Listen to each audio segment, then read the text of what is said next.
来看高雄顶礼拜增加一个天狗类本土病例哦，防治另外是发现讲，这个确诊者大个所在摊白网是真侪。市政府今仔嘛招里长佮志工，呼吁社区都爱动起来，全面来摒扫环境。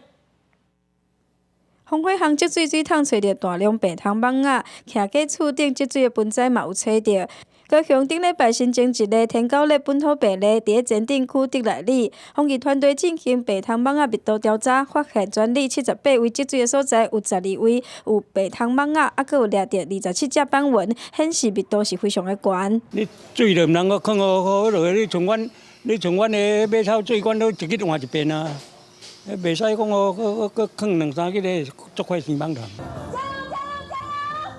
市府邀请志工里长做伙全市大表扫，希望降低各区白汤网仔密度。因为除了本土型，市府为国外统计数字嘛发现，最近东南亚国家天狗类疫情病例数，甲去年同期比起来较悬。而且到即马，全台境外移入天狗类病例数34例，嘛比去年同期增加2.2倍。其实我们从去年的登革热这样的病毒，其实是没有，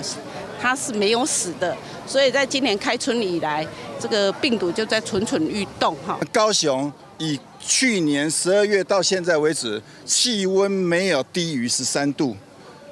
依照经验显示，是10度以下决绝的活动才会完全停止。专家讲，高雄非常的热，嘛是因为安尼才会互天狗类较歹消灭，也是爱靠民众家己来清理，才会当降低伫社区内底白头蠓仔的指数。安尼才会当，若是有确诊的病例出现，袂阁传出去。记者王刘婷丹天坤报道。